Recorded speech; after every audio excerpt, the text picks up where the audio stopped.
حبايبنا ملوكنا طلاب تالتة ثانوي جايين النهاردة في محاضرة لذيذة ممتعة تلملك الباب التالت بالكامل يا عزيزي. النهاردة ان شاء الله كده هنراجع مع بعض الاتزان وحلاوة الاتزان ويعني ايه اتزان وامتى يتزن وامتى ما يبقاش اتزان. النهاردة هنتكلم مع بعض على الباب التالت بالكامل الاتزان الكيميائي. هنتكلم في موضوعين، اتزان كيميائي واتزان ايوني، نخلصه النهاردة. الورق ده فيه كل القوانين، في كل الشرح، فيه كل حاجة. يلا بينا. الباب الثالث بدأ بالدرس الأول اتكلم على الاتزان الكيميائي وبدأ يتكلم على أنواع التفاعلات الكيميائية. أقول ماشي يا عم يلا بينا.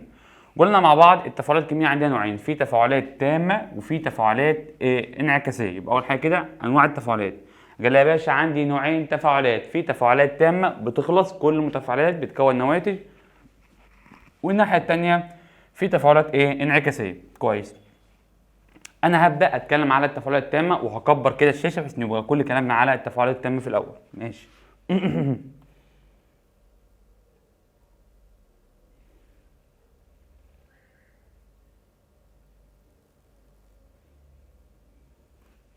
يلا بينا. اول حاجه معانا التفاعلات التامه، ورقه وقلم واكتب معايا وعلم معايا. معاك الورق PDF علم عليه، معاك الورق في ايدك برضو ذاكر منه. بدأ معايا يتكلم على التفاعلات التامة واتفقنا مع بعض كلمة تفاعلات تامة يعني التفاعل ده بيخلص بيتوقف. ليه بيتوقف؟ لأن كل المتفاعلات بتتحول إلى نواتج كده في النهاية مفيش متفاعلات. يبقى كويس. يبقى التفاعلات التامة هي تفاعلات بتتحول فيها كل المتفاعلات إلى إلى نواتج. ماشي.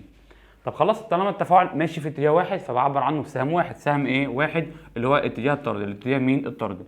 يبقى كل متفاعلات بتكون نواتج بسهم واحد اسمه التفاعل الطردي او الاتجاه الطردي. كويس.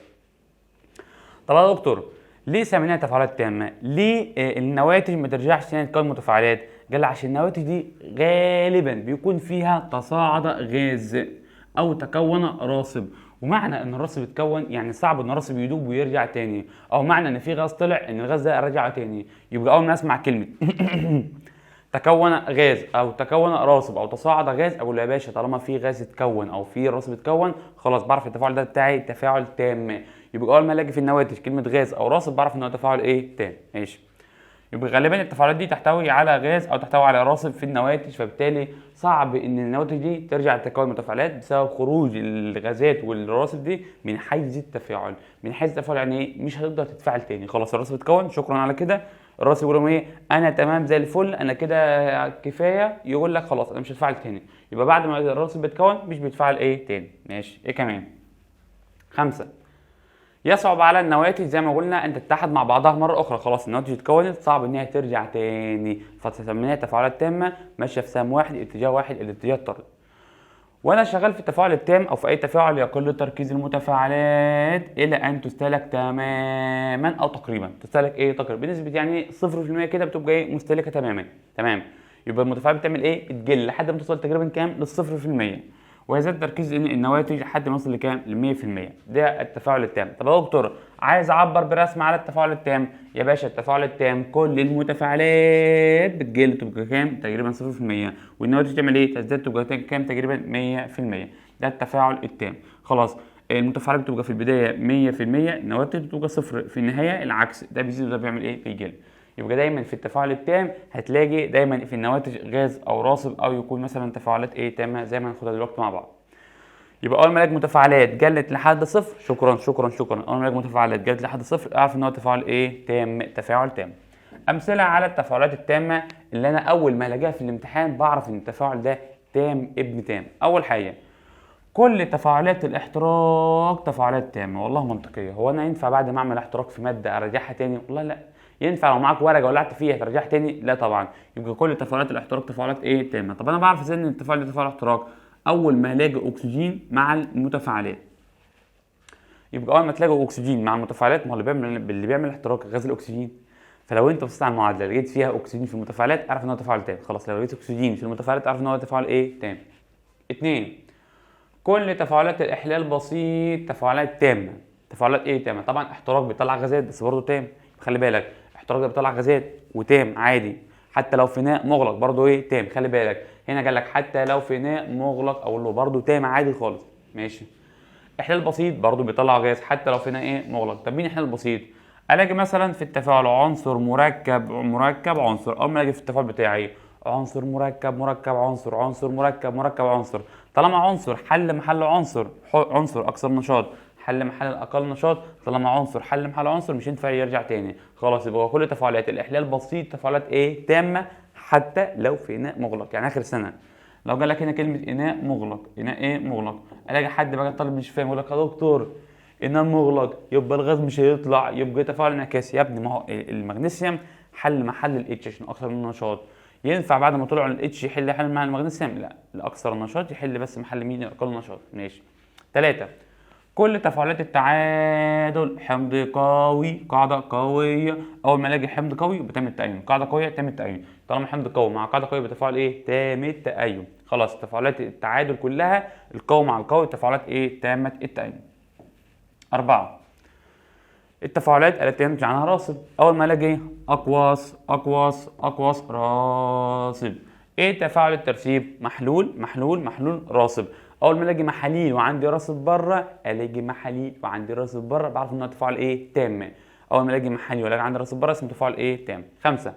التفاعلات اللي ينتج عنها غاز حسب الاناء. يعني حسب الاناء التفاعل ده كله غازات وابخره. بص كده، غاز او ده بخار وده غاز وده غاز، التفاعل ده اللي كله غازات على حسب. لو ما جالكش اناء مغلق خلاص يبقى تفاعل تام، غازات هتطلع وخلاص. طب لو جالك اناء مغلق لا، هنا يبقى لو اناء مغلق اقول يا باشا ده تفاعل غازات، وتفاعل الغازات ده بيبقى على حسب، لو كله غازات بيبقى على حسب، لو اناء مفتوح هيبقى تام، لو اناء مغلق لا هيبقى التفاعل ايه؟ انعكاسي. بس خلي بالك الكلام ده فين؟ في التفاعل اللي فيه غازات، اللي فيه كله ايه؟ غازات. لكن احلال بسيط بيطلع غاز اهو، غاز اهو، ده لو في اناء مغلق برضه تام عادي، لان ده اسمه احلال بسيط. اول ما الاقي عنصر مركب يبقى احلال ايه؟ بسيط تام دايما. لكن التفاعل اللي كله غازات على حسب بقى، انما مفتوح يبقى تام، انما مغلق يبقى ايه؟ انعكاسي. كويس كده خلصنا اول حته اللي هو التفاعل التام. تعال بقى نعكس كلامنا ونخش على التفاعلات الانعكاسيه. تفاعلات انعكاسيه، قال لك التفاعلات الانعكاسيه يعني جزء رايحه جايه رايحه جايه، في جزء من المتفاعلات بيتكون ايه؟ نواتج، وجزء من النواتج بيرجع يكون ايه؟ متفاعلات، ونفضل رايحين جايين كده حبايب واخوات، انا اودي لك وانت تودي لي، ونفضل في حاله ايه؟ اتزان. بس خلي بالك انا هودي لك وانت هتديني نفس المقدار، يعني لو انا وديت لك 10 انت هترجع لي 10، لو انا وديت لك 20 انت هترجع لي 20 بنفس المقدار، يبقى المعدل ايه؟ ثابت، معدل الرايح والجاي معدل ايه؟ ثابت، وده اسمه معدل التفاعل، معدل ايه؟ التفاعل. ماشي. ايه يعني كلمه تفاعلات انعكاسيه يا باشا؟ تفاعلات انعكاسيه يعني متفاعلات جزء منها بيتحول الى نواتج والعكس. ماشي. جزء من المتفاعلات يتحول الى نواتج ثم يحدث ايه؟ اتزان. يبقى انا في الاول كان عندي متفاعلات بس، والنواتج كانت صفر في البدايه لسه ما اتفاعلتش، وانا شغال بيحصل ايه بقى؟ ده البدايه اهو 100 صفر.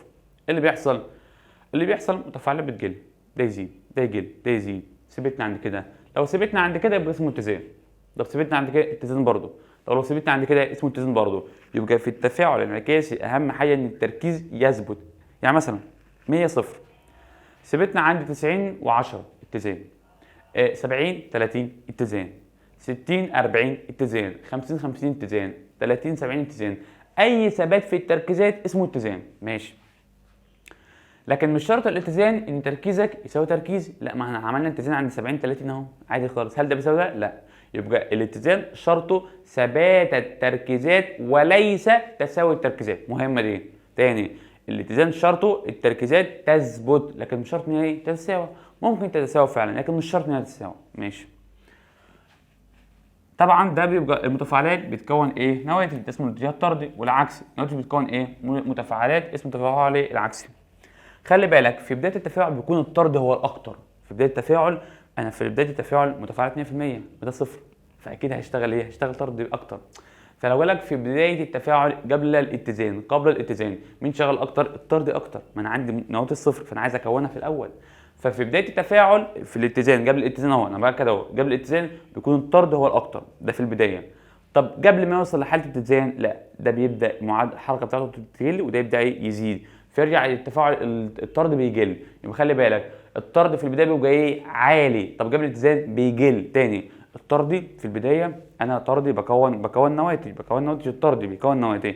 طب انا النواتج صفر فانا عايز اكونها بمقدار كبير، ففي البدايه بيكون الطرد معدله اسرع كويس ومعدل كبير، لكن قبل الاتزان خلاص انا هثبت اهو، انا جربت اثبت، فمعدل الطرد بيعمل ايه؟ بيقل.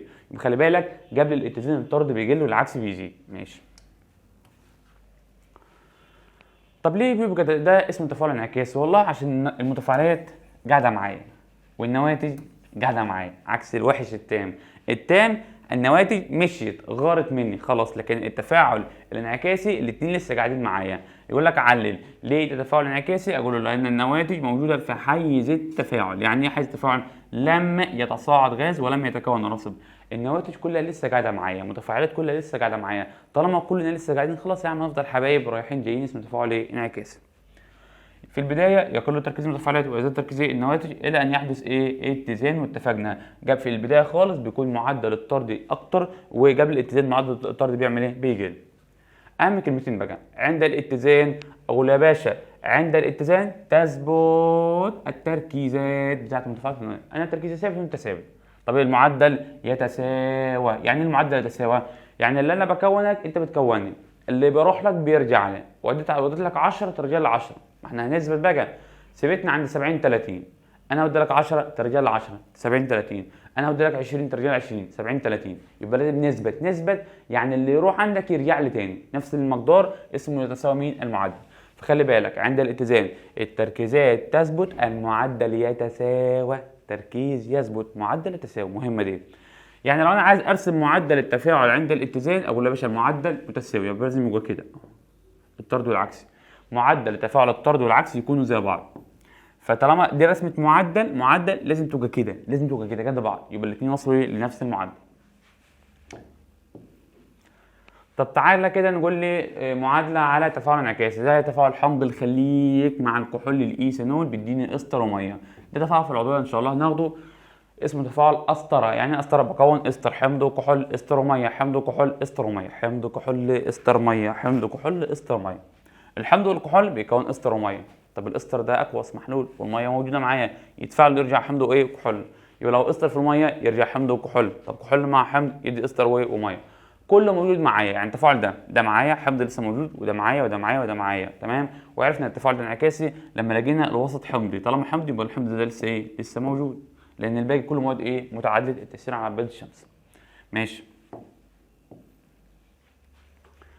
التفاعل الانعكاسي ليه كذا احتمال. دلوقتي انا عندي تفاعل انعكاسي هيحصل دلوقتي. كنا 100 في البدايه وصفر، ماشي. 100 وكام؟ وصفر. ده قل وده زاد، بقى 30 متفاعلات 70 نواتج. سيبتنا عند كده خلاص. سيبتنا عند كام 30 متفاعلات 70 نواتج. كده مين اكتر؟ كده النواتج اكتر. كده التفاعل ده بيحب الطرد والعكسي بيحب الطرد. ما الطرد بيكون ايه؟ نواتج. يبقى اول عندي حاله اتزان ممكن نثبت عندي نواتج اكبر من المتفاعلات عادي. المهم نثبت. بص كده ثبتنا اهو. طالما ثبتنا يبقى اسمه اتزان. نثبت عندي نواتج اكتر نواتج اقل، المهم نعمل ايه؟ نثبت. في البدايه بيكون الطردي التفاعل المتفاعل بيعمل ايه؟ بيقل. ده بيعمل ايه؟ بيزيد. يبقى في البدايه بيكون معدل الطردي اكتر، بكون نواتج اهو، بكون نواتج دي اهو. قبل الاتزان بيبقى التفاعلات ايه؟ معدلات ايه؟ بطيئه، ماشيه بحركه بطيئه. بس هنا ماشيه بحركه سريعه اهو، معدل الطردي عالي، هنا معدل الطردي بطيء. يبقى خلي بالك في البدايه اقول له معدل الطرد بيبقى كبير. طب قبل الاتزان معدل الطرد بيعمل ايه؟ بيقل لحد ما يعمل ايه؟ ما يثبت. ثبتنا يا باشا.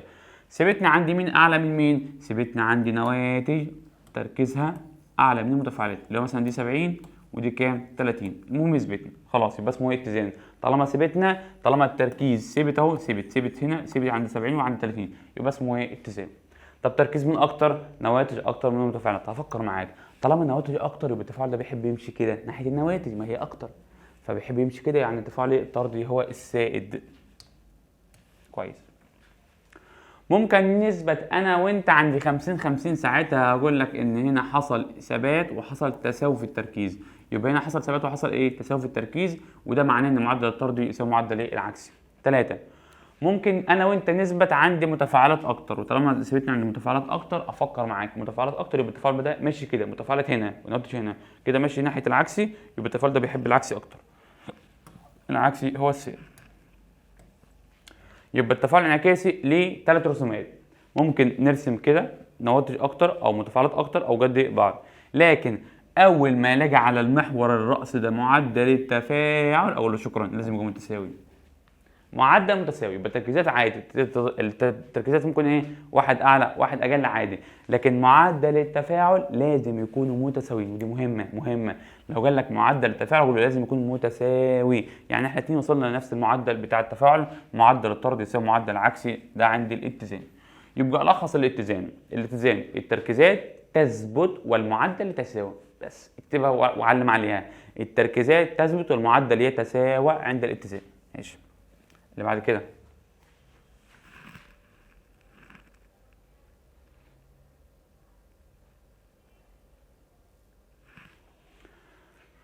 تعال بقى نحسب معدل التفاعل الكيميائي. دلوقتي يا باشا المعدل اللي هو سرعه التفاعل، المعدل اللي هو سرعه ايه التفاعل. دلوقتي انت قلت لي في البدايه متفاعلات 100%، ما قلتش كام؟ صفر. لقيت المتفاعلات بتقل مثلا 10 جرام لكل ثانيتين. المتفاعلات بتقل كام؟ 10 جرام كل كام ثانيه؟ كل ثانيتين. فقلت لك احسب لي معدل تفاعل، قلت له دكتور 10 جرام في الثانيتين، يبقى لو عايز احسب معدل تفاعل بقسم الكميه على الزمن. يعني ايه؟ هو قال لك المتفاعلات تقل 10 جرام لكل ثانيتين، يبقى لو عايز احسب المعدل اقول له ايه؟ 10 على الثانيتين، 10 على الاثنين يطلع كام؟ 5 جرام لكل ثانيه. يبقى المعدل بقسم الكميه على الزمن. طب لو قلت لك النواتج بتتكون بمعدل، النواتج دي بتزيد بمعدل 10 بلاش 10 20 لتر، 20 لتر في 5 دقائق، احسب معدل تفاعل. قلت له دكتور المعدل بقسم الكميه على الزمن، الكميه دي ممكن تبقى بالجرام، باللتر، بالتركيز، بالمولات عادي، المهم كميه، في لترات، في جرامات، في مولات، في تركيزات عادي. قلت لك اعرف لي معدل التفاعل كام لو النواتج تتكون بمقدار 20 لتر في 5 دقائق. قلت له خلاص يا دكتور هقسم 20 على الزمن، 20 لتر على 5 دقائق يطلع 4 لتر لكل دقيقة. كويس، يبقى انا لو عايز احسب معدل التفاعل بقسم الكمية على الزمن، الزمن ده بالثانية، بالدقائق، بالساعات، على حسب. قال خلاص تعال نتكلم مع بعض على معدل التفاعل الكيميائي. قال لك معدل التفاعل هو مقدار التغير، مقدار مين؟ التغير. هو مقدار ايه يا دكتور؟ مقدار التغير في كمية المواد مين؟ المتفاعلة في وحدة مين؟ الزمن. المواد المتفاعلة اقصد بقى المتفاعلات والنواتج، يبقى انا ممكن احسب معدل التفاعل عن طريق حساب النقص في المتفاعلات، المتفاعلات بتقل، او ممكن احسب معدل التفاعل عن طريق الزيادة في النواتج. تاني ممكن احسب معدل التفاعل عن طريق النقص في المتفاعلات او الزيادة في النواتج. ماشي، قال لك خلاص معدل التفاعل بقسم كمية المادة أو التغير في كمية المادة على التغير فين؟ في الزمن. تاني معدل التفاعل بقسم مين على مين؟ التغير في كمية المادة على التغير في الزمن، المادة على الزمن. يبقى لو عايز أحسب معدل التفاعل بقسم المادة على الزمن، المادة كام والزمن كام؟ يبقى لو عايز أحسب معدل التفاعل بقسم إيه؟ المادة على الزمن. ماشي، المادة دي بقى ممكن تبقى إيه؟ المادة ممكن تبقى جرامات أو مولات أو حجم أو تركيزات. المهم يا باشا عندي مادة قلت لو متفاعلات، تزيد لو ايه؟ نواتج. كويس، التغير في الزمن، والله الزمن ده ممكن يبقى بالثانية لو التفاعل سريع، او بالدقيقة، او الساعة لو التفاعل ايه؟ بطيء. ماشي، طب لو عايز احسب معدل التفاعل ركز بقى معايا، انا عندي التفاعل ده A زائد 2B بيتكون 3C زائد 4D، واحدة اللي جاب لي الثاني اسمه متفاعلات، دول اسمه ايه؟ نواتج. ده وزنه 1، ده وزنه 2، ده وزنه 3، ده وزنه كام؟ 4. يعني ايه؟ يعني دول متفاعلات بتعمل ايه؟ متفاعلات بتقل، انا عارف ان في التفاعل اي تفاعل متفاعلات بتقل، النواتج بتعمل ايه؟ بتزيد لحد ما نثبت مثلا. ماشي كويس، ركز بقى معايا، دول بيقلوا دول بيزيدوا، لو ده قل بمقدار 1 ده يقل بمقدار كام؟ 2. تاني لو الايه قل بمقدار 5 مول لكل ثانيه ده يقل كام؟ 10 مول لكل ثانيه. ما باينه من المعادله ان البي ضعف الايه، يعني النسبه 1 الى 2، يعني لو ده 1 يبقى ده 2، لو ده 5 ده 10، لو ده 100 ده 200، بس كده. طب يا دكتور لو ده قل بمقدار 1 السي يزداد او يتكون او يحصل له انتاج بمقدار كام؟ 3. تاني لو الاي 1 يبقى السي كام؟ 3. لو ده قل بمقدار 1 ده يزيد بمقدار 3. طب لو ده قل بمقدار 5 ده يزيد بمقدار كام؟ 15. 3 امثال. طب بتعرفها ازاي في الامتحان؟ اقول له في الامتحان بعمل علاقه ازاي بقى؟ ركز بقى معايا، بقول له مثلا المعادله بتقول لي هنا 1 مول، هنا 2 مول، هنا 3 مول، هنا كم مول؟ 4 مول. لو ده قل بمقدار 5 مول لكل ثانيه يبقى ده كام؟ وده كام وده كام. اقول له اعمل سهله، هنحل مع بعض مقصات. عايز اعرف ده كام، اقول ده في ده على ده، اعمل مقصات. 2 في 5 على 1 يطلع كام؟ 10 مول لكل ثانيه. طب ده كام؟ 3 في 5 على 1 يبقى يطلع كام؟ 15 مول لكل ثانيه. طب ده يطلع كام؟ 4 في 5 على 1 يطلع كام؟ 20 مول لكل ثانيه. يبقى انا يا دكتور لو انت مديني معدل ماده واحده اعرف احسب التفاعل بالكامل ازاي؟ اقول له يا باشا ما انا لو معايا ماده واحده اقدر اجيب ايه الماده الثانيه عادي. ما هو الواحد 2 يعني لو ده 5 يبقى ده 10. طب 1 3 لو ده جلب مقدار 1 ده يزيد مقدار كام؟ 3. طب لو ده جلب مقدار 5 ده يزيد مقدار كام؟ 15. طب لو ده جلب مقدار 5 ده يزيد مقدار كام؟ 20. لان الاي والدي نسبه كام على كام؟ 1 إلى 4. خلاص يا عم بالرياضه. يبقى لو ده جل 1 ده يزيد 4. طب لو ده جل 5 ده يزيد 20. عرفت ازاي؟ بضرب المعدل بتاعي. خلاص يبقى طلع معدل استهلاك. بس في حاجه بقى ركزت فيها، ايه هي؟ هو انا لو قسمت 5 على 1 هو الخمسه ده اسمه ايه؟ الخمسه ده اسمه معدل استهلاك الاي. طب ال10 معدل استهلاك البي. طب ال15 معدل انتاج السي. شايف؟ هنا بقول استهلاك هنا بقول انتاج. طب ال20 معدل انتاج الدي. كويس. لاحظت حاجه غريبه، لو قسمت 5 على 1 فيها 5، 10 على 2 5، 15 على 3 5، 20 على 4 5. ايه ده؟ لان لو قسمت المعدل بتاع الماده كل ماده على وزنها يطلع رقم ثابت. ده اسمه معدل التفاعل الكلي. يبقى لو عايز معدل التفاعل الكلي بقى رقم يبقى ثابت لكل التفاعل، بقسم معدل استهلاك المتفاعلات على وزنها او معدل انتاج النواتج على وزنها. يعني ايه؟ اقسم الاي على 1 او البي على 2 او السي على 3 او الدي على 4. فعلا كل ده بيساوي بعضه، كل ده بيساوي بعضه. يبقى خلي بالك معدل استهلاك الاي نص معدل استهلاك البي. طب معدل استهلاك الايه؟ اقول له تلت معدل انتاج السي، او معدل انتاج السي 3 امثال معدل استهلاك الايه. طب معدل انتاج الدي 4 امثال معدل انتاج استهلاك مين؟ الايه. خلاص يبقى انا دلوقتي لو معايا واحده بس اقدر احسب الباقي عن طريق ايه؟ مقسم. اتمنى تكون فهمتها كويس. انواع التفاعلات حسب السرعه. في تفاعلات سريعه جدا لحظيه اسمها تفاعلات ايه؟ لحظيه. ودي التفاعلات اللي فيها راسب، اللي انا بحط اقوس مع اقوس يطلع اقوس وراسب. يبقى التفاعلات اللي فيها اقوس محلول ويطلع راسب اسمها تفاعلات ايه؟ لحظيه سريعه جدا. تفاعلات ايه؟ لحظيه. بحط محلول مع محلول يطلع ايه؟ محلول ويطلع ايه؟ راسب. ماشي. ايه كمان؟ 2 في تفاعلات بطيئه نسبيا زي التفاعلات العضويه. دي تفاعلات ايه؟ بطيئه زي تفاعلات الزيوت مع صودا الكبريت. اسمها تفاعلات ايه؟ بطيئه نسبيا بتاخد ايه؟ ساعات وبتاخد وقت كبير. في تفاعلات بقى بطيئه جدا وزي تفاعلات ايه؟ صدى الحديد. تفاعلات ايه؟ بتاخد شهور وسنين كمان. تمام؟ يبقى التفاعلات حسب السرعه. في تفاعلات لحظيه، تفاعلات بطيئه، في تفاعلات بطيئه ايه؟ بطيئه جدا. ماشي يا عم. ايه كمان؟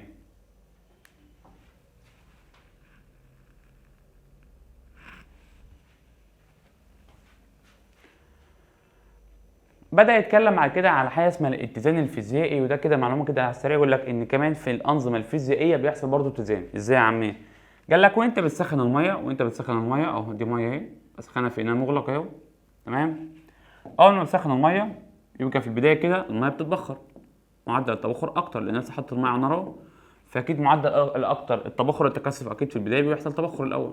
يبقى في البدايه معدل التبخر اللي هو R1 بيبقى اكتر. بعد لحظه من الزمن الاقي الهواء ده اتشبع، الهواء ده اتملى بخار، الهواء ده اتملى بخار. خلاص مفيش نفس احط بخار تاني. قال خلاص يبدا جزيئات الميه اللي بتتبخر تعمل ايه؟ تتكثف. في لحظه معينه بيتساوى معدل التبخر مع معدل التكثف. يعني ايه؟ لو اتبخر 10 يتكثف 10 تاني. يبقى عند لحظه معينه يتساوى معدل التبخر مع معدل التكثف. R1 بيساوي كام؟ R2. يعني لو اتبخر 10 يتكثف 10، لو اتبخر 100 يتكثف كام؟ 100. يبقى عند لحظه معينه يتساوى معدل التبخر مع معدل التكثف. ده اسمه اتزان ايه؟ فيزيائي. يبقى الاتزان الفيزيائي يحدث عند تساوي مين؟ تساوي معدل التبخر مع معدل التكثيف، معدل التبخير مع معدل التكثيف. دي لحظه اسمها اتزان فيزيائي. لو اتبخر 100 يتكثف 100.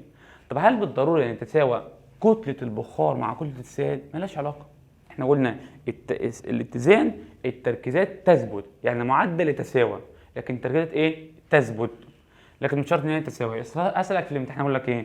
عند حدوث اتزان فيزيائي يكون كتله الميه تساوي كتله البخار. مستحيل طبعا. لكن اللي بيحصل ان معدل التبخر يساوي معدل ايه؟ التكثف. ماشي. بدأ يعرف لي ايه هو النظام المتزن. قال لك هو نظام ساكن على المستوى المرئي. ايه تعرف النظام المتزن؟ هو نظام ايه؟ ساكن على المستوى المرئي، ديناميكي على المستوى الغير مرئي. يعني دلوقتي لو احنا عملنا تفاعل وثبت عند 30 70 ثبت خلاص، انا شايف ان هو ثابت. هو ثابت فعلا 30 كام 70. انت شايف ان هو ثابت صح كده 30 70، لكن هو فعلا بيتحرك 10 رايحه و10 جايه، 10 رايحه و10 جايه. اي حد هيبص يحس ان هو ايه؟ ثابت. يبقى ايه تعرف النظام المتزن؟ هو نظام ساكن على المستوى المرئي، عينك شايفها ساكن، لكن هو ايه؟ ديناميكي على المستوى الغير مرئي، المستوى الغير ايه؟ منظور. خدنا بعد كده الاتزان الكيميائي وقلنا هو نظام ديناميكي يحدث عندما يتساوى معدل التفاعل الطردي مع معدل التفاعل العكسي. يبقى كلمة اتزان كيميائي معدل الطردي يتساوى مع معدل العكسي، لو راح 100 يجي 100. ماشي. خدنا بعد كده العوامل اللي بتزود سرعة التفاعل. خدنا 6 عوامل بتزود سرعة التفاعل الكيميائي. كم عامل؟ 6 عوامل بتسرع التفاعل. أول عامل خدناه مع بعض هو طبيعة المواد المتفاعلة. يبقى أول عامل اسمه إيه؟ طبيعة المواد المتفاعلة. وقلنا في أنواع الروابط. قلنا يا باشا على حسب الرابطة، لو الرابطة أيونية تفاعلات إيه؟ سريعة لحظية، لو التساهمية تفاعلات إيه؟ بطيئة. يبقى أنواع الروابط. ولا يا باشا رقم 1 طبيعة المواد، لو المادة دي أيونية ولا تساهمية؟ أيونية سريعة، أيونية سريعة لأنها تتم بين أيونات، أيونية يبقى أيونات سريعة.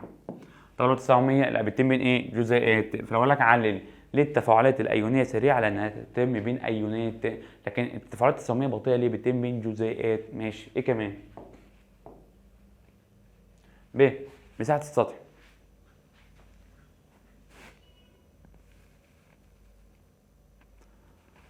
خلي بالك كل ما المادة كسرتها، طحنتها، كسرتها، جزأتها، اقول لك عمل تجزئة، عمل طحن، عمل سحق. اول ما اسمع كلمة مسحوق او مجزأ او مطحون اقول يا باشا كل ما كسرت المادة المساحة بتزيد في التفاعل بيبقى اسرع. يبقى المساحة علاقة طردية مع سرعة ايه؟ التفاعل. كل ما زودت المساحة السرعة بتعمل ايه؟ المساحة بتزيد فالسرعة بتعمل ايه؟ تزداد علاقة ايه؟ طردية. طب الزمن بيعمل ايه؟ بيقل. ليه بيقل؟ ما التفاعل بقى سريع يعني يخلص في زمن ايه؟ قليل. يبقى ايه العلاقه بين المساحه والزمن؟ عكسيه.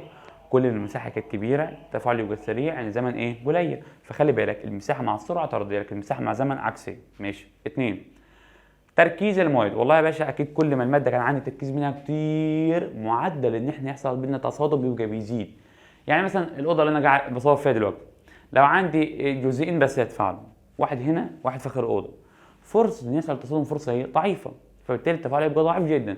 لكن لو انا عندي 100 و100 فرصه يحصل تصادم فرصه هي كبيره. يعني كل ما زود تركيز الماده عدد جزيئات الماده ده بيخلي فرصه التصادم بتزيد والتفاعل بيبقى ايه؟ اسرع. يبقى التركيز كل ما زود تركيز المواد المتفاعله بيزود ايه؟ بيبقى علاقه ايه؟ طرديه فبيزود سرعه ايه؟ التفاعل. علل ليه بيزود السرعه؟ اقول عشان بيزود معدل التصادمات الفعاله. والله يا باشا ما طبيعي لو عندي 2 بس صعب ان هم يخبطوا، لكن لو عندي 100 و100 يبقى في فرصه تصادمات ايه؟ اكبر وتفاعلات ايه؟ اكتر. 3 الضغط. خلي بالك الضغط يا باشا اللي ينفع الضغط ده هو الغازات بس والابخره. فالضغط بيأثر على التفاعلات الغازيه فقط. تاني يؤثر الضغط على التفاعلات الغازيه فقط، الغازات بس. الضغط بيأثر على الغازات بس. ماشي. وطبعا كل ما زود الضغط كل ما احنا لو دلوقتي عندي شويه غازات في اناء كده، لو انا ضغطتهم الحجم قل صح كده فيخبطوا مع بعض اكتر. كل ما اضغطكم كده هتخبطوا مع بعض اكتر فمعدل التصادم بيزيد فمعدل السرعه بتبقى ايه؟ اسرع او المعدل بيزيد. ماشي. الحراره. والله يا دكتور كل ما بسخن كل ما السرعه بتزيد، واحنا لقينا اصلا مع علاقه حلوه بيقول ايه؟ كل ما ارفع السرعه كل ما ارفع معدل او كل ما ارفع درجه حراره التفاعل 10 درجات سرعه التفاعل بتزداد للضعف. تاني لو انا مثلا معايا معدل 5 مول 5 50 مش 5 مول لكل ثانيه، ده المعدل التفاعل. التفاعل بيحصل عند حراره مثلا 20 درجه 20 ايه؟ درجه. لقينا ان كل ما زود 10 درجات بضاعف السرعه. يبقى احنا اتفقنا ان كل ما بزود 10 درجات بضاعف مره. طب بالرياضه حبيبنا بتاع الرياضه لو انا زودت 20 درجه يبقى هضاعف مرتين. يعني انا هضاعف مرتين، يعني الخمسه تبقى 10، 10 تبقى 20. طب واحده كمان، لو انا يا دكتور زودت الحراره 30 درجه، هضاعف كم مره؟ هضاعف كده 3 مرات. يعني الخمسه تبقى 10، 10 20، 20 40، 20 40 بضاعف. في طالب كحين قال لك 20 30، يا ولا ال 20 ضعفها كام؟ 40. ماشي. طب سؤال، لو انا كان معدل التفاعل مثلا واحد اهو، مول لكل ثانيه. لو انا زودت الحراره 20 درجه هضاعف كم مره؟ مرتين. الواحد يبقى 2، 2 تبقى كام؟ 4. رد عليا، الواحد بقى 4. يعني لما انا زودت الحراره 20 درجه المعدل زاد بمقدار كام؟ 4 امثال. ليه 4 امثال؟ الواحد بقى 4 امثال.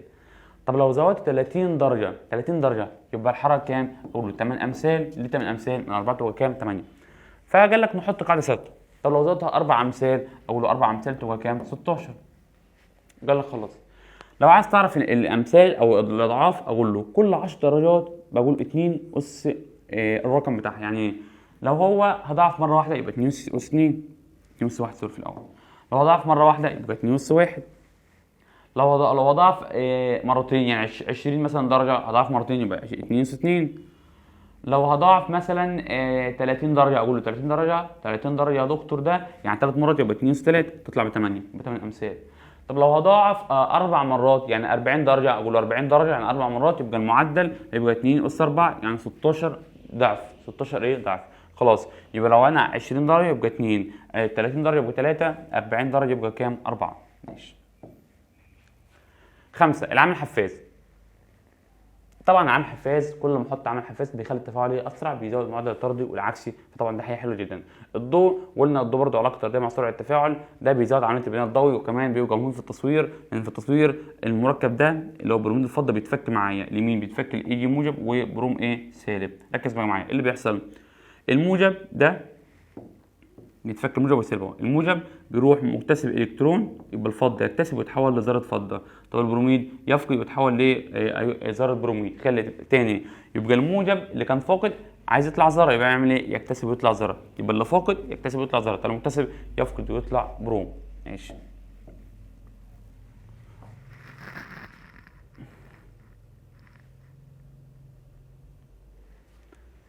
دخلنا بعد كده على الباب الثاني وقاعده لوش تليه. قاعده مين؟ لوشا تليه. قال لك ايه يا عمرو ده؟ قال لك ان اي تفاعل بيحب يوصل لحاله اتزان، وطالما اتزن صعب ان انا ابعد عنه الاتزان، هو بيموت في الاتزان. انت تفاعل معجد بتحب الاتزان، ما بيحبش يشتغل. عارف انت راجل كسلان، هو الاتزان ده هو الكسلان بالظبط، هو وصل الاتزان. تعالى اشتغل، لا مش هشتغل. تعالى روح هنا، لا هروح هنا. تعالى نعمل كذا، لا هعمل كذا. خلص هو مش عايز يعمل اي حاجه. ده اسمه تفاعل ايه؟ متزن وصل لحاله اتزان. قال لك إذا حدث تغير في أحد العوامل المؤثرة على النظام في حالة اتزان مثل التركيز والضغط والحرارة، يبقى في كم عامل اللي بيأثر على حالة اتزان؟ 3. لو قال لك في كم عامل بيسرع التفاعل أقول له 6 وأنا بذاكر. في كم عامل بيسرع؟ 6. في كم عامل بيأثر في الاتزان؟ 3. إيه هم ال3؟ التركيز والضغط والحرارة. قال لك لو أنت غيرت في التركيز والضغط والحرارة التفاعل بينشط في الاتجاه الذي يقلل أو يلغي هذا التأثير. يعني إيه؟ دلوقتي انا كان عندي تفاعل ثبت عند 60 40. تخيل كده معايا، انا معايا شنط كده شايلها وزنها هنا 60 وهنا 40، وانا الحمد لله متزن عند كده 60 كيلو هنا و40 كيلو هنا. يبقى انا جسمي شايل اهو 60 كيلو هنا و40 كيلو هنا وعامل اتزان زي الفل. رحت انا 60 دي مزودها 20 كمان بقت 80 40. بوظت الاتزان. بوظت ايه يا دكتور؟ الاتزان. لان في الاول كان الفرق 20 60 40، فكنت انا متعود عليه، انا بحب الاتزان ده. عندي 60 40 فرق 20. دلوقتي انت 60 بقت 80، كده بوظت الاتزان، كده انا تجلت هنا صح كده. طب انا لو عايز ارجع لحاله اتزان تاني، انا دلوقتي عندي 80 40 ارجع زي الاتزان، تقول يا دكتور تاخد من هنا تودي الناحيه الثانيه. يعني انا هاخد من ال 80 كام؟ 10 اوديها الناحيه الثانيه، بحيث ال 40 تبقى 50 وال 80 تجي تبقى كام؟ 70، ورجعنا لحاله الاتزان. يبقى انا لو زودت هنا اخد من هنا اودي هنا، طب لو زودت هنا اخد من هنا اودي هنا. يبقى لو زودت تركيز ماده التفاعل بينشط في الاتجاه اللي بيقلل تاثير هذا التاثير او تاثير هذا التغير. الله ينور. مين بيتاثر بالاتزان او مين اللي بيأثر في الاتزان؟ ثلاث حاجات، ايه هما؟ التركيز والضغط والحراره بس، يعني ولا عامل حفاز ولا ضوء ولا ايه كمان تاني، ولا طبيعه مواد متفاعله ولا ضوء ولا عامل حفاز. يبقى اللي بيأثر في الاتزان كام حاجه؟ ثلاثه. ايه الثلاثه؟ التركيز والضغط والحراره. واحد، التركيز زي ما شرحنا دلوقتي، لو زودت ماده همشي الناحيه الثانيه، يعني لو زودت متفاعلات همشي اروح اكون نواتج، ولو زودت تركيز النواتج همشي اكون متفاعلات. خلاص، يبقى اللي بيزيد ببعد عنه، اللي يزيد امشي بعيد، اللي يزيد امشي بعيد. ماشي. التركيز عند زياده او نقص احد المواد المتفاعله او النتيجه فان الاتزان يختل. خلاص بقى باظ الاتزان، باظ، وينشط في الاتجاه الذي يعيده الى حاله اتزان مره اخرى. عامل شويه كانت 60 40، انت رحت بوظت خليت 80 40، خلاص اخد 10 واديها يبقى 70 50، رجعنا لحاله اتزان مره اخرى. ماشي. وانا بحل اسئله الاتزان بمشي بمبدا واحد، ايه هو؟ اللي يزيد امشي بعيد، اللي يزيد امشي بعيد. يعني لو زودت متفاعلات امشي بعيد ناحيه النواتج، لو زودت نواتج امشي بعيد ناحيه المتفاعلات. خلاص، اللي يزيد امشي بعيد، اللي يزيد امشي بعيد. كويس والله، رايقه كده. طب واللي يقل بروح له، ما هو لو قال انا عايز اعوض، يعني مثلا انا كنت 60 40 60 ايه 40، ال 40 دي بقت 20، قال صح كده، يبقى انا اعمل ايه؟ هروح له. يبقى اللي بيقل بروح له، بمشي ناحيته. ماشي. تفاعل زي كده، غاز هيدروجين ثاني اكسيد الكربون او اكسيد الكربون وبخاري الميه. ماشي. اللي يحصل لو انا هو التفاعل اتزن اهو، ثبت اهو وحصل فيه ثبات واتزن اهو.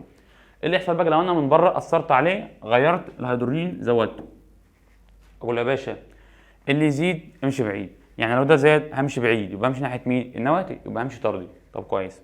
طب لو مشيت طردي، انا همشي طردي ليه؟ عشان اكون ده فده يزداد، واكون ده يزداد. يبقى وانا ماشي طردي بزود نواتج، وانا ماشي طردي بزود نواتج. طب انا ماشي عكسي بزود متفاعلات، يبقى امشي كده يعني ازود ده وازود ده. طب طالما مشيت كده ده يزداد لكن ده يعمل ايه؟ يقل. يبقى انا لو عملت حاجه واحده كله بيتاثر، كله بيعمل ايه؟ بيتاثر. تاني، اللي يحصل لو انا زودت CO2 او اللي باشا لو زودت ده متفاعلات همشي بعيد، امشي ناحيه ايه؟ نواتج. لو مشيت كده ده يزيد وده يزيد واللي جنب بيعمل ايه؟ يقل. ما انا باخد من هنا واودي هناك، باخد من هنا اودي هناك، فده يزيد وده يعمل ايه؟ يقل. خلاص، اللي يزيد امشي بعيد. كويس والله. طب ايه اللي يحصل لو انا قللت السي او؟ قول يا باشا اللي بيقل بروح له، اللي بيقل بروح له. اخويا لما يقل انا اروح له، ليه؟ اعوضه يا عم، اديله، ما هو قل، فده قل اروح له على طول، يبقى امشي ايه؟ طردي. فلو مشيت طردي ده يزيد ده يزيد وده يقل وده يقل. كويس. طب اللي يحصل لو انا سحبت السي او 2، قللت السي او 2، يا باشا ده قل روح له على طول اهو، روح له، يعني روح له امشي ناحيته. هو متفاعلات يبقى امشي ناحيه المتفاعلات، يبقى امشي عكسي. ولو مش عكسي ده يزيد ده يزيد ده يقل ده يقل. خلاص يا عم. ايه الحاجات اللي تمشيك طردي؟ اللي ماشيين طردي، اللي ماشيين طردي ازود ده ازود ده، اقلل ده اقلل ده. طب اللي ماشيين عكسي، ماشيين كده عكسي، ازود ده ازود ده، اقلل ده اقلل ده. كويس. ده كل امثله على اللي احنا قلناه. خلاص، يبقى نمشي بمبدا اللي يزيد امشي بعيد واللي يقل بروح له، اللي يزيد امشي بعيد واللي يقل بعمل ايه؟ بروح له. ماشي. اللي بعده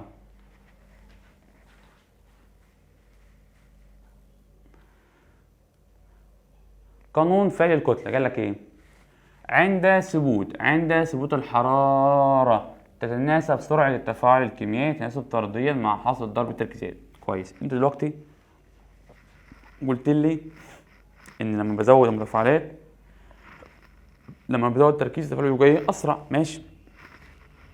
عايز قانون بيه احسب بيه العلاقه بين سرعه التفاعل وبين التركيز. قال لك خلاص، جه عالمان اسمه جولدبرج وفيك، دول اتفقنا مع بعض عملوا قانون وعلاقه بين سرعه التفاعل وبين التركيز.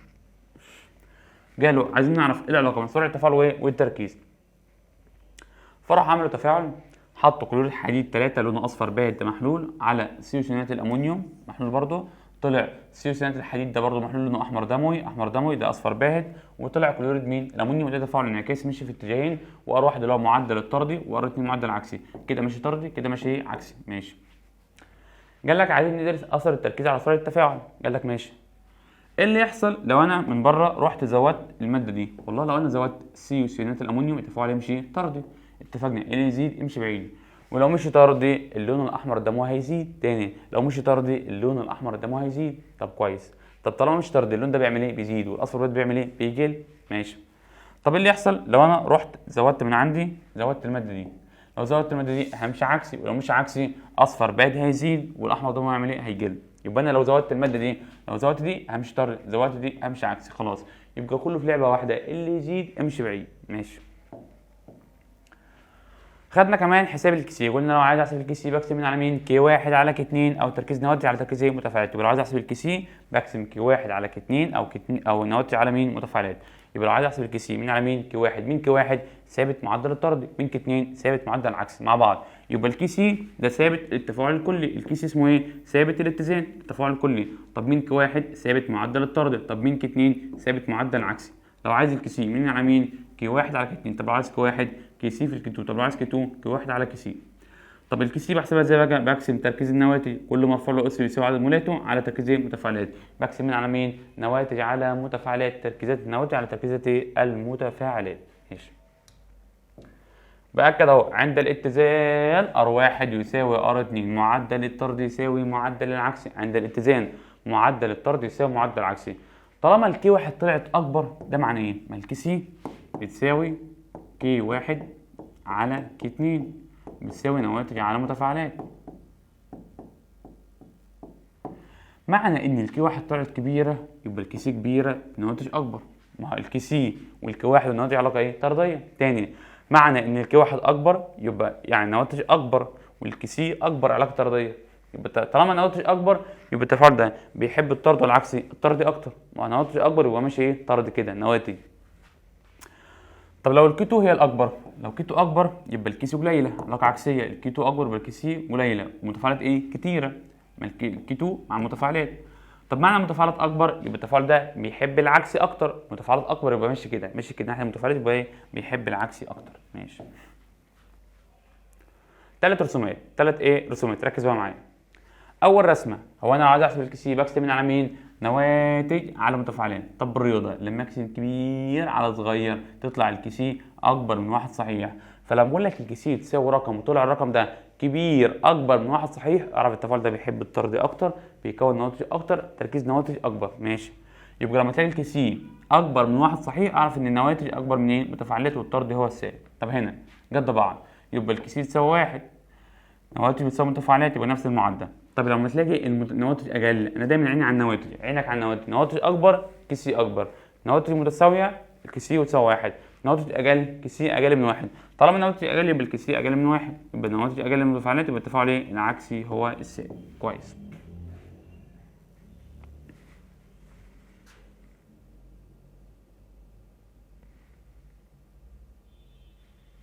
ملاحظات على الكي سي. تعال كده نتكلم شويه ملاحظات مهمه على الكي سي. خلي بالك وانا بحسب مسائل الكي سي مش بكتب السوائل النقيه ولا المواد الصلبه، يعني اي ماده صلبه اي ماده صلبه اي ماده صلبه اهي في الكي سي مش بكتبها، بحط مكانها كام؟ واحد. يبقى لا تكتب ولا السوائل النقيه ولا المواد الصلبه ولا الرواسب. ليه؟ هقول لها ان التركيز ايه؟ ثابت مهما اختلفت كميتها. في المواد الصلبه والمواد السائله لاش تركيز ايه؟ ثابت. تركيز زودت الماده تركيزها ثابت هو. تمام. يبقى انا بحل مسائل الكي سي بقسم تركيز نواتج على متفاعلات. طب يعني نواتج ماده صلبه احط مكانها واحد، متفاعلات اقوس واقوس معايا. فلو عايز احسب الكي سي بقسم نواتج على متفاعلات، الماده اللي تحتها اس او ليكويد مش بكتبها. اتنين، لو في مسائل الكي سي مش معايا تركيز ماده بس معايا مولاتها وحجمها، اقول له شكرا. لو معايا مولات وحجم اقسم المولات على الحجم اطلع التركيز. يبقى لو مش معايا بس معايا مولات وحجم، معايا مولات وايه؟ وحجم، اقسم المولات على الحجم اطلع ايه؟ التركيز. يبقى على الاله هقسم المولات على الحجم، اقسم مين؟ المولات على الحجم اطلع مين؟ التركيز. كويس. يبقى لو مش معايا تركيز بس معايا مول وحجم، شكرا، اقسم المولات على حجم اطلع تركيز الماده. يبقى مديك ثلاث مواد، مولات الثلاثه والحجم الكلي، اقسم المولات على الحجم، الماده الاولى طلع تركيزها، التركيز الثاني التركيز الثالث، واحلها عادي تعويض مباشر. يبقى انا لو معايا مولات وحجم اقسم مولاتها على حجم اطلع ايه؟ تركيزها. كويس.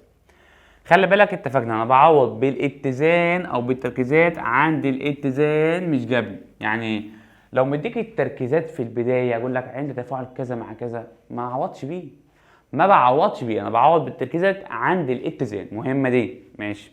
4، لو مديني معادله مثلا زي ما كده N2H3 او 3H2 وطلع 2NH3 والكي سي ب 10 اهو.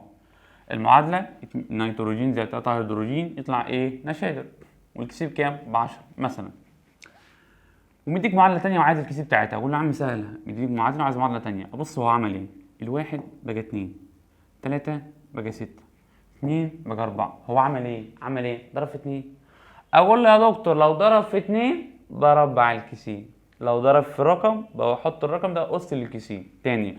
يبقى المعادله والكيسي، المعادله غير الكيسي. لو ضرب المعادله في 2 بربع الكيسي، لو ضرب المعادله في 2 بربع الكيسي. يبقى لو ضرب في 3 يبقى الرقم قص 3، لو ضرب في 4 يبقى الرقم قص 4. يبقى وانا بذاكر لو ضرب في 2 يبقى الكيسي أس 2، لو ضرب في 3 يبقى الكيسي أس 3، لو ضرب في 4 يبقى الكيسي أس 4. هنا ضرب في 2 بقول له ايه؟ 10 أس 2 اللي هي بكام؟ ب100. ماشي يا عم. المعادلة التانية، الواحد بقى نص، 3 بقى 3 على 2، الاتنين بقى 1. عمل ايه؟ والله انا بفكر بالرياضة. هو عمل ايه؟ قسم على 2. لو قسم المعادلة على 2 بجيب جذر تربيعي. طب لو قسم على 3 جذر تكعيبي. لو قسم على 4 جذر 4. طب هو قسم على 2 بقول ايه؟ جذر تربيعي لل10 الكيسي. يبقى لو قسم المعادلة على 2 باخد الكيسي الجذر بتاعها. طب لو قسم على 3 باخد الكيسي جذر تكعيبي. ماشي. هنا نيتروجين طلع بره، ايه ده يا ابن الذين؟ هنا عمل ايه؟ هنا المتفاعلات جلبها نواتج، والنواتج جلبها متفاعلات. اقول له يا باشا لو جلب المعادله بجلب الكيسي. يعني بجلبها بدل ما هي 10 بجلبها خليها 1 على 10. طب لو هي 50 1 على 50، لو هي 2 1 على 2، طب هي 10 1 على 10 تطلع كام؟ 1 من 10. يبقى عندي حالات، لو ضرب بربع، لو قسم جذر. نحفظهم مع بعض، لو ضرب بربع قسم جذر قلب اقلب. تاني، لو ضرب بربع قسم جذر، لو قلب اقلب. يبقى ضرب تربيع، لو قسم معادله جذر، لو قلب بعمل ايه؟ بقلب. ماشي. تأثير الضغط على الاتزان، اتفقنا الضغط بيأثر على التفاعلات الغازية. امتى الضغط يأثر؟ الضغط بيأثر لما يكون على الأقل عندي غاز، يبقى لازم على الأقل يبقى عندي غاز واحد في التفاعل. يبقى لو التفاعل بتاعي فيه غاز الضغط يأثر. طب ما فيش غاز الضغط مش هيأثر. طب هل ده الشرط الوحيد؟ لا، قال لك كمان لازم مولات غازات المتفاعلات، عدد الغازات في المتفاعلات لا تساوي مولات غازات مين؟ النواتج. يبقى انا لازم مولات الغازات اللي في المتفاعلات لا تساوي مين؟ النواتج. يبقى امتى الضغط يأثر؟ الضغط يأثر لو في غاز، ولازم يكون غازات المتفاعلات لا تساوي مين؟ النواتج. يعني مثلا، وطبعا الضغط مع الحجم علاقه ايه؟ عكسيه. يقول لك زود الضغط يعني قلل ايه؟ حجم. يبقى الضغط مع الحجم علاقه ايه؟ عكسيه. ضغط مع حجم علاقه ايه؟ عكسيه. قلل الضغط يبقى زود ايه؟ حجم. يبقى الضغط مع الحجم علاقه ايه؟ عكسيه. الحراره هي العامل الوحيد اللي بيغير الكيسي، دي مهمه دي. يبقى زود ضغط، قلل ضغط، زود حجم، قلل الحجم، الكيسي ثابته. العامل الوحيد اللي بيأثر في الكيسي هو مين؟ هو الحراره. خلاص، يبقى انا دلوقتي عرفنا ان لو زود ضغط بعمل ايه، لو قلل ضغط بعمل ايه. الضغط مع الحجم علاقه ايه؟ عكسيه. ماشي.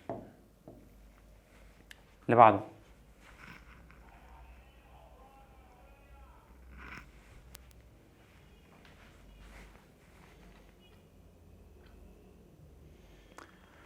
الضغط بيأثر عند مين اكبر؟ قال لك الضغط بيأثر اكتر مع الاكبر مولات غازات. يعني ايه؟ بص بقى معايا كده، هنا 1 مول، 3 مول.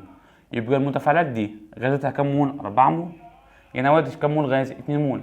الضغط يأثر على الاثنين، ايوه، بس يأثر اكتر عند مين؟ عند الاكبر مولات. ليه؟ الاكبر مولات ده لما يتضغط يتفاعلوا اكتر فيكون نواتج. تاني، الاكبر مولات ده لما يتضغطوا يتفاعلوا اكتر فيكون ايه؟ نواتج. يبقى انا كل ما دول يتفاعلوا اكتر بيكون ايه؟ نواتج. يبقى دايما بكتب الضغط اللي هو كلمه بي البريشر بكتبه مع الاكبر مولات. مين الاكبر مولات يا دكتور؟ الاربعه. يبقى اكتب الضغط هنا كده بس كده. يبقى دايما بكتب الضغط مع الاكبر مولات غازات. مولات ايه؟ غازات. عايز حد يقول لي 4 حاجات يمشي او 5 حاجات يمشوني طردي. ايه ال5 اللي يمشوني طردي؟ اقول له ازود ضغط. ازود ايه؟ ضغط، او اقلل حجم، او الضغط عكس الحجم. تاني، اللي يمشيني طردي ازود ضغط. فامشي كده، اتفقنا. اللي يزيد يمشي بعيد، اللي يزيد يمشي بعيد. زود ضغط يمشي طردي، قلل الحجم يمشي طردي. ما هو زود ضغط يعني قلل الحجم. 3، زود نيتروجين طردي، زود هيدروجين طردي، سحب نشيدر يمشي طردي. كويس. وطبعا العكس، زود ضغط هيمشي طردي، طب قلل الضغط يمشي ايه؟ عكسي. طب وانا بحسب الكي بي بحسب برضو ضغوط النواتج على المتفاعلات هي الكيسي. بس بدل ما كان اسمها ثابت اتزان بقى اسمها ثابت مين الضغوط، اسمها كي بي. بدل ما كان كي سي بتاع التركيز بقى اسمها كي بي بتاع الضغط. بحسب هنا على مين؟ ضغط النواتج على ضغط المتفاعلات. وانا بحسب الكي بي بكتب الغاز والبخار فقط. بكتب ايه؟ الغاز والبخار فقط. بكتب مين يا دكتور؟ الغاز والبخار فقط، لكن اي ماده ثانيه مش بكتبها. يعني اي ماده اس او ليكويد او اقوس مش بكتبها. يبقى وانا بكتب في الكي بي بكتب مين بس؟ بكتب غاز بخار. بتاع البي الضغط يبقى غاز وبخار بس. طب الكي سي غاز بخار اقوس، الكي سي غاز بخار. وانا بذاكر الكي بي غاز وبخار بس. طب الكي سي غاز وبخار واقوس كمان. 3. تأثير الحرارة. ركز بقى معايا. دلوقتي انا عندي في الكيمياء انواع التفاعلات. في تفاعلات طارده دلتا اتش بالسالب، وفي تفاعلات ايه؟ ماصه. يبقى انواع التفاعلات، في تفاعلات طارده، واول ما الاقي كلمه تفاعل طارد يعني دلتا اتش بالسالب بكتب الحراره بره. ما هو كلمه طارد اطلع على بره طارد، يبقى الحراره فين؟ بره. طب كلمه ماصه يعني الحراره ايه؟ جوه مع مين؟ متفاعلات. بره مع مين؟ مع النواتج. فلو التفاعل طارد بكتب الحراره بره، لو التفاعل ماص بكتب الحراره جوه. ماشي يا عم، يبقى خلاص لو التفاعل طارد بكتب حراره بره، لو التفاعل ماص بكتب حراره جوه. ماشي. تفاعل زي كده قال لك دلتا اتش اشاره ايه؟ سالبه. شكرا، سالبه عن طارد يبقى حط الاتش بره. الاتش اللي هي اهو بره. بس كده. ايه الحاجات اللي اعملها تمشيني طردي؟ ازود ده اقلل ده اقلل الحراره. طب اللي ماشيين عكسي؟ عايز امشي عكسي، ازود ده ازود الحراره اقلل ده اقلل ده. ماشي يا عم. طب دلوقتي احنا اتفقنا الوحيد اللي بيغير قيمه الكيسي هي الحراره. دلوقتي احنا اتفقنا الحراره بره. لو انا زودت الحراره همشي عكسي، ولو مش عكسي المتفاعلات تعمل ايه؟ تزيد والنواتج تقل، وطالما النواتج قلت كيسيه هتقل. هنا بقى ليه الكيسيه هتتغير؟ عشان زودت الحراره، لعبت في الحراره. يبقى في التفاعل الطارد بتكلم في الطارد لو الحراره بره. افكر معاك، لو الحراره بره وزود حراره هيمشي عكسي، ولو مش عكسي النواتج تقل في الكيسيه تقل. يبقى الكيسيه ماشيه مع النواتج، كيسيه ماشيه مع النواتج لما بغير الحراره. طب افرض التفاعل ماص. يعني ماص يعني حراره جوه. طب لو زود حراره يمشي طردي، هزود ايه؟ نواتج، والكيسيه تعمل ايه؟ هتزيد. يبقى لو التفاعل ماص الكيسيه مع الحراره الطرديه. لو التفاعل ماص اهو مكتوب عندك، لو التفاعل ماص الكيسيه مع الحراره الطرديه. لو التفاعل ماص الكيسيه او الحراره مع الكيسيه طرديه. انا بحبك تحفظها وبحبك اكتر تفهمها. يعني ايه؟ افكر في الامتحان. لو حفظت ممكن انساه، لكن لو انا فاهم عمري ما انساه. لو التفاعل ماص يعني حراره جوه. طب لو زود حراره مش طردي، فهزود نواتج فالكيسيه تزيد. يبقى لو ماص الحراره طردي مع الكيسيه. طب العكس، لو تفاعل ماص ولا الحراره، لو ولا الحراره هيمشي عكسي. ماص يعني حراره مع المتفاعلات. ميم ماص يعني مع متفاعلات. ماص يبقى اكتبها مع متفاعلات.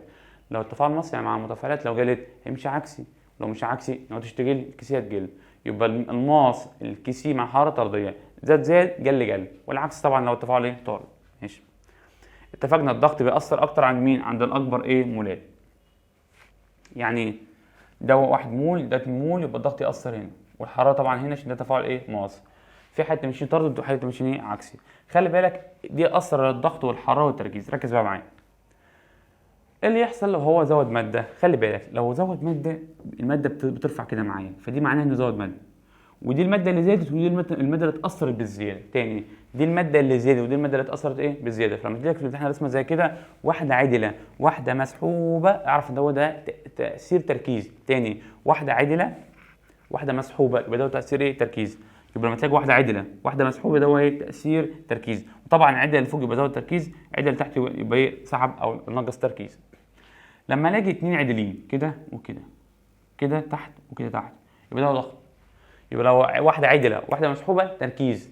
يبقى لو واحده عدله والباقي مسحوب يبقى ايه؟ تركيز. لو كله عدل ضغط. زود ضغط كله يطلع لفوق، نقص ضغط كله ينزل لتحت. تاني، زود ضغط كله يطلع لفوق، هنا نقص ايه؟ ضغط.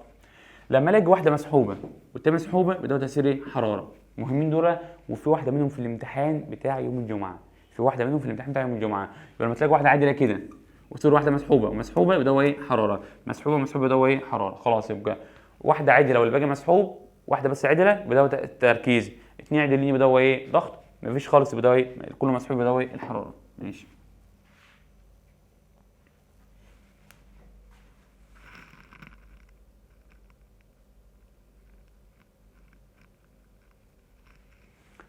اخر حاجه اتكلمنا فيها هي الاتزان الايوني. يلا بينا. اول حاجه قسمنا المحاليل حسب التوصيل. في محاليل بتوصل تيار كهربي اسمها محاليل الكتروليتات قويه بتوصل التيار الكهربي بدرجه قويه، وفي محاليل بتوصل بدرجه ايه ضعيفه. دي زي مين؟ احماض قويه وقواعد قويه. دي زي مين؟ احماض ضعيفه قواعد ايه ضعيفه. يبقى الناس اللي بتوصل تيار كهربي بيبقى عندها ايونات، بتوصل تيار كهربي عشان عندها ايونات في المحاليل لو هي اقوس، او مصفور لو هي ليكويد. تاني، محلول يعني اقوس، مصفور يعني ليكويد. الناس المحاليل او المصاهير دي بيبقى عندها ايونات. محاليل اسمها ايونات مماهه في الميه يعني، مصفور اسمها ايونات حره. تاني، يبقى المحلول يعني ميه اسمها ايونات مماهه، الايونات اللي في الميه اسمها ايونات مماهه. لو مصفور اسمها ايونات ايه؟ حره لو ليكويد. ماشي. جسدنا الناس اللي بتوصل تيار كهربي ناس قويه وناس ضعيفه. ناس قويه تامه التأين، والناس طالما تامه يبقى ما عندهاش اتزان، لا يحدث بها اتزان. طب الناس الضعيفه عندها اتزان. هنا ليه تامه ما عندهاش اتزان؟ عشان كل المركب المتفاعل ده بيتفك الايوناته بنسبه 100%، اسمها تامه ايه التأين. دي بقى بيتفك جزئيا، تفك ايه جزئيا. يعني في الناس الضعيفه ده موجود وده موجود وده لسه برضه موجود، لكن الناس القويه ده مش موجود معايا، كله اتفك ايه لايوناته. فطبعا الاتزان بيحصل في الناس ايه الضعيفه. في ناس لا توصل التيار الكهربي، طالما لا توصل يبقى ما عندهاش ايونات. لا توصل ما عندهاش ايونات. زي مين طيب؟ زي الغازات والمواد الصلبه. يبقى اي ماده غاز او صلبه لا توصل التيار. ليه؟ لانها لا تحتوي على ايونات، لعدم وجود ايونات. يبقى انا وانا بذاكر اللي عنده ايونات يوصل التيار. طب قسمنا الناس اللي عندها، في ناس عندها ايونات كتيره ايونات قليله. ايونات كتيره يوصل بدرجه كبيره، ايونات قليله يوصل بدرجه قليله. ماشي. في ناس بقى ما عندهاش ايونات زي الغازات وحمض الخليك النقي والكحولات والسكريات. دي ناس ايه؟ رديئه او لا توصل التيار الكهربي. ماشي. ايه كمان؟ خلي بالك، اقوس يعني ايونات ايه؟ مماهه محلول. طب ليكويد يعني مصفور يعني ايونات ايه؟ حره. اي ملح بقى كده، اي ملح صلب، اي ماده اس او غاز لا يوصل التيار. اي اس او غاز لا يوصل التيار. اي اس او غاز لا يوصل التيار. اي اس او غاز لا يوصل التيار. كويس. ايه كمان؟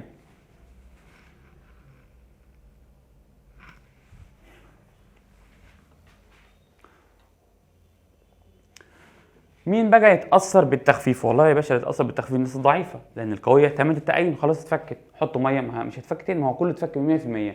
فالالكترونات القويه لا تتاثر بدرجه التخفيف او التفكك، لا تتاثر درجه التفكك بالتخفيف. يبقى خلي بالك الفا مش هتتاثر بالتخفيف، يبقى الفا لا تتاثر بالتخفيف. ليه؟ على لانه ايه؟ تامت التأين. يبقى الناس القويه لا تتاثر درجه التفكك بالتخفيف. ليه؟ كل ما احط ميه هو اتفك، والفا ده اللي اتفك، الفا ده اللي اتفك، فمش هيزيد. لكن الناس الضعيفه بقى، بص بقى، انت حد ضعيف، يعني ضعيف اتفك منه حبه صغيره. يبقى الناس الضعيفه اتفك منها حبه صغيره، كل ما احط ميه يتفك اكتر. ما هو اتفك حبه صغيره، كل ما احط ميه يتفك اكتر. يبقى كل ما احط ميه الفا بتعمل ايه؟ بتزيد. يبقى كل ما احط ميه الحجم بيعمل ايه؟ بيزيد. والتركيز بيعمل ايه؟ بيقل. طب هو الفا بيعمل ايه؟ بيزيد. تاني، كل ما احط ميه الحجم بيزيد، تركيز الماده بيقل. طب اللي بيتفك بيعمل ايه؟ بيزيد. يبقى الفا ده اللي اتفك، الفا ده اللي اتفك. ايه العلاقه بين الحجم والتركيز؟ عكسيه. التخفيف مع التركيز عكسيه، كل ما اخفف يعني الحجم بيزيد والتركيز بيقل. طب ايه العلاقه بين التخفيف وبين الفا؟ طرديه. كل ما اخفف اكتر كل ما الفا تزيد. تاني، وانا بذاكر الحجم اللي هو التخفيف مع التركيز عكسيه، التخفيف مع التركيز عكسيه. طب التركيز مع الفا برضه عكسيه. طب الفا مع التخفيف ايه؟ طرديه. وخدنا قانون لو عايز احسب ثابت اتزان او ثابت تأين الحمض ضعيف. قال لي اي حمض كي اي ده اسمه حمض ضعيف بيتفك منه حبه ايه؟ صغيرين. عايز احسب ثابت تأينه، قال لي لو عايز احسب ثابت تأينه بضرب الفا تربيع في اس اي مع بعض. لو عايز الكي اي مين في مين؟ الفا تربيع في اس اي. تاني، لو عايز ثابت تأين الفا تربيع في اس اي. مين الكي اي؟ ثابت تأين الحمض. مين الكي اي؟ ثابت تأين الحمض. مين الفا؟ درجه التفكك او التأين. اسمها ايه؟ درجه التفكك او درجه مين؟ التأين دي الفا. طب مين اس اي؟ تركيز الحمض. في مسائل مش هديك التركيز، يديك المولات والحجم. اقول يا عم سهله، ما انا عارفها دي. لو معايا مولات وحجم اقسم مين على مين؟ المولات على الحجم، اطلع ايه؟ التركيز. ماشي. يبقى لو عايز الكي ايه؟ الفا تربيع في اس ايه. طب بالشبه بالرياضه، لو عايز الكي ايه؟ الفا تربيع في اس ايه. طب لو عايز ايه؟ الكي ايه على الفا تربيع. طب لو عايز الفا بس، الفا بتقول ايه؟ جذر الكي ايه على سي، عشان ده تربيع. يبقى الفا بتقول ايه؟ جذر الكي ايه على سي. فقلنا مع بعض قوانين الفا. عايز حد يفكرني ايه قوانين الفا؟ اقول له الفا بتساوي الفا ايه؟ بتساوي مين على مين؟ جذر الكي ايه على السي. جذر الكي ايه على السي ثابت على التركيز. او الفا بتساوي المولات المفككه على مولات ايه؟ الكليه. او الفا بتساوي نسبه التأين على 100. يبقى انا في الامتحان لو عايز الفا بقسم النسبه على 100. طب لو عايز نسبه الفا في 100. تاني، لو عايز الفا النسبه على 100. يبقى انا في المساله بكره يوم الجمعه، في الامتحان اول ما تلاقي النسبه بقسم النسبه على 100 جايه في الامتحان دي. ودي فايده بقى اللي يسمع الفيديو لان دي جايه في الامتحان. يبقى اول ما تلاقي النسبه بقسم النسبه على 100 اطلع مين؟ الفا. طب لو عايز النسبه الفا في 100 طلع النسبه. ماشي. طب الفا كام بتساوي مين؟ هيدرونيوم على سي اي، الاتش على سي اي، الهيدرونيوم اللي هو تركيز الاتش على سي اي. يبقى الفا لها اربع قوانين: الفا جذر الكي على سي اي، مولات مفككه على كليه، نسبه تأين على ال100، او كمان هيدرونيوم على التركيز. ماشي. خدنا حسابات الهيدرونيوم، قلنا لو عايز الهيدرونيوم اهو ده تربيع صح، يبقى بيساوي مين؟ جذر الكي اي في سي اي. فطلع معانا لو عايز الهيدرونيوم جذر مين في مين؟ جذر الكي اي في سي اي. طب لو عايز الهيدرونيوم الفا سي اي، يبقى الهيدرونيوم ليه اتنين قوانين، ايه هما؟ هيدرونيوم جذر الكي اي في سي اي، هيدرونيوم جذر الكي اي في سي اي. طب هيدرونيوم الفا سي اي، الفا سي اي. والهيدرونيوم هو الهيدروكسيد بالظبط. ماشي. طب لو عايز الهيدروكسيد جذر الكي بي في سي بي. طب لو عايز الهيدروكسيد الفا سي بي. طب لو عايز سي اي، قلنا الكي اي على الفا تربيع، والسي اي بتساوي الهيدرونيوم على الكي اي. دي كل قوانين دي حسابات السي اي. ماشي. اذاكرهم كويس، هم اللي فوق بس ايه مطالب تانية. ماشي. اخر حاجه خدناها مع بعض تأين الميه. ايه ده يا دكتور، هي الميه بتتفكك؟ اه يا عم الميه بتتأين عادي خالص، وسميناها الحاصل الايوني للميه. معادله اسمها ايه؟ الحاصل الايوني للميه. اسمها تأين الميه واسمها الحاصل الايوني للميه، اسمها كيو. اتفقنا ان حاصل ضرب الاتش موجب في او اتش سالب بيساوي كام؟ 10 سالب 14. تاني حاصل ضرب الاثنين بكام؟ 10 سالب 14 عند كام حراره؟ 25 درجه. يبقى حاصل ضرب الاتش في الاو اتش بيساوي كام؟ 10 سالب 14. طب الناس اللي فاهمه رياضه لو عايز تركيز الاتش بس اقول ايه؟ 10 سالب 14 على او اتش. طب لو عايز الاو اتش 10 سالب 14 على الاتش. يبقى لو معايا تركيز واحد اعرف اجيب ايه؟ تركيز الثاني. يبقى اي محلول لو معايا تركيز اتش اعرف اجيب مين؟ تركيز الاو اتش. ماشي. خلي بالك ان عمليه تأين الميه عمليه ماصه في الحراره اللي جوه اهي، الحراره جوه، يعني كل ما تزود الحراره همشي طردي، ده يزيد ده يزيد وده يقل. اتفقنا ان في الميه النقيه بتبقى متعادله، يعني متعادله اتش موجب يساوي او اتش سالب يساوي كام؟ 10 سالب 7. يبقى الاثنين ب 10 سالب 7، يبقى حصل ضربهم بكام؟ 10 سالب 14. طب لو عايز الاتش بس اقول ايه؟ 10 سالب 14 على او اتش. طب لو عايز او اتش 10 سالب 14 على الاتش. يبقى احنا قلنا ان الميه متعادله، يعني ايه متعادله؟ يعني اتش موجب بيساوي مين؟ او اتش سالب بيساوي كام؟ 10 سالب 7. قال لك خلاص تعال نجيب حاجه اسمها سالب لوج التركيز. يعني ايه؟ هناخد الاتش ونحولها حاجه اسمها بي اتش، هناخد ايه؟ لوغاريتم السالب للتركيز الهيدروجيني. لو انا عندي اتش اخد سالب لوج التركيز اطلع حاجه اسمها بي اتش. طب لو عندي او اتش اخد سالب لوج التركيز ده اطلع مين؟ بي او اتش.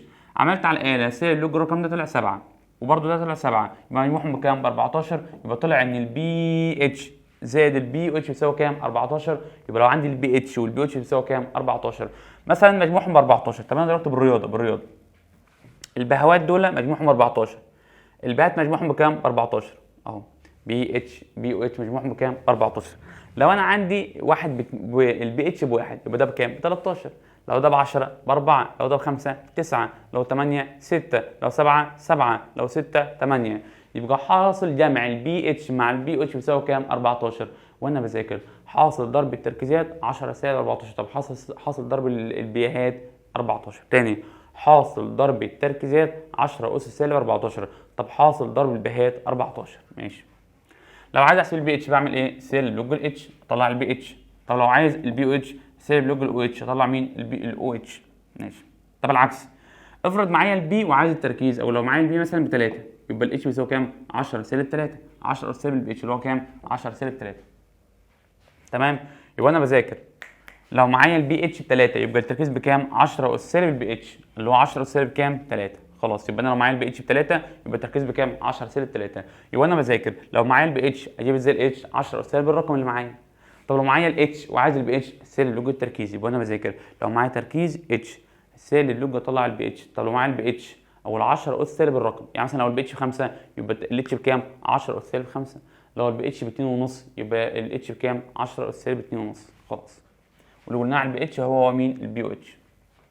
طبعا كل ما كان عندي اتش كتير يعني حمض قوي، يعني البي اتش بتعمل ايه؟ بتقل، والبي اتش لو قلت البي او اتش بتزيد، ولو ده زاد ده بيعمل ايه؟ بيقل. علاقه ايه؟ عكسيه.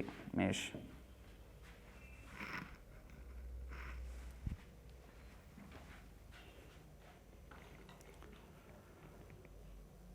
قلنا مع بعض ايه العلاقه بين البي مع البي؟ قلنا بي اتش بي او اتش علاقه ايه؟ عكسيه. طب البي اتش مع الاتش عكسيه برضه. طب او اتش مع او اتش عكسيه. وانت بتذاكر بي مع بي عكسيه، اتش مع اتش عكسيه، او اتش مع اتش عكسيه برضه. ماشي، كل ده علاقه عكسيه. الوحيده اللي طرديه البي بتاعتي مع تركيزك، البي بتاعتي مع تركيزك، يعني ايه؟ البي اتش مع تركيز الاو اتش، او البي او اتش مع تركيز الاتش. دي العلاقه الوحيده اللي طرديه. خدنا اخر حاجه حاصل اذابه اللي هو الكي اس بي، وده بيبقى بيحسب حاصل اذابه الاملاح شحيحه الذوبان في الميه. يعني الملح ده منه حبه صغيره، الملح ده منه حبه صغيره، عايز احسب حاصل الاذابه بتاعته. قال لي ايه؟ لو عايز تحسب حاصل الاذابه مثلا الملح، ملح مثلا، الملح ده يا شباب الملح ده اي سي ال يتفك الايه؟ اي جي موجب سي ال سالب. لو ده اتفك الفا، ده اتفك ايه؟ الفا. طب عايز حد يحسب الكي اس بي حاصل اذابه. قال له دكتور الكي زي اي كي، نواتج على متفاعلات. مين نواتج؟ الفا والفا، حاصل ضربهم لو كل مرفوع له اس الفا في الفا بالفا تربيع. طب دي ماده صلبه ملهاش لازمه، يبقى الكي اس بي بتساوي مين؟ الفا تربيع. فاي ملح، اي ملح عدد ايوناته بيساوي 2 يبقى حاصل الاذابه بيساوي ايه؟ الفا تربيع، الفا ايه؟ تربيع. يبقى اي ملح، اي ملح لو عدد ايوناته بيساوي 2 يبقى الكي اس بي بيساوي مين؟ الفا تربيع.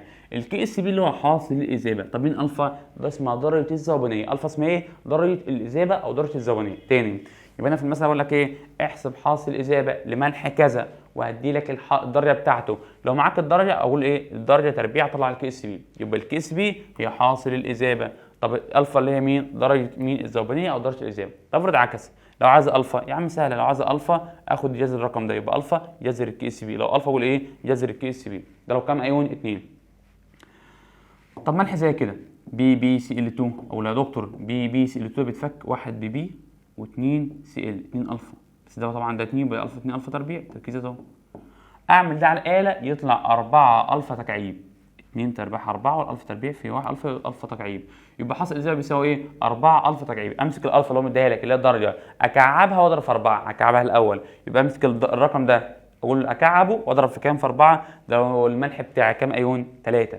لو مجموعهم 3 ايونات يبقى لو مجموعهم 3 قاعده ثابته 4 اكس تكعيب. طب افرض كان عايز الاكس اقول ايه؟ لو عايز الاكس اقسم على 4. يبقى لو عايز اكس اقول إيه؟ الفا بتساوي ايه؟ كي اس بي على 4 جذر تكعيبي، كي اس بي على 4 جذر ايه؟ تكعيب. ده لو عايز ايه؟ درجه الاذابه. ماشي. طب ملح كمان، لو الملح معايا ملح زي كده راصب يتفك كام؟ 1 الومنيوم و3 هيدروكسيد مجموعهم كام؟ 4. لو عايز الكي اس بي اقول ايه؟ 27 اكس 4، 27 اكس 4. طب لو عايز اكس اللي هي درجه الاذابه اقول جذر 4 على كي اس بي على 27، جذر 4 كي اس بي على 27، بقسم على الرقم اللي جنبي. طب لو كان ملح راسب ب5 ايونات 3 و2 مجموعهم 5 يبقى الكي اس بي بيساوي ايه؟ 108 اكس اس 5. الاس هو عددهم، يعني ايه؟ هنا كان 3 يبقى اس 3، هنا 4 اس 4، هنا 5 اس 5 يبقى 108 اكس اس 5. طب لو عايز اكس اقول ايه؟ جذر 5 كي سي بي على 108. يبقى انا النهارده اتعلمت احسب دلوقتي حاصل اذابه ودرجه الذوبانيه. اخر حاجه بقى لو طلب منك تركيز الملح بقى او تركيز الايون نفسه، ركز بقى معايا. لو عايز تركيز الايون بعد ما اطلع اكس بضربها في وزنها. يعني ملح زي كده اي ال او اتش لكل 3، ده يتفك الايه؟ يتفك الالومنيوم زائد 3 او اتش. ماشي، بص بقى معايا، قال لك احسب درجه الذوبانيه اكس يعني ومديك حاصل الاذابه. اقول له يا عم سهله، اكس بتساوي اقول له جذر 4 كي اس بي على 27 وطلعت الاكس.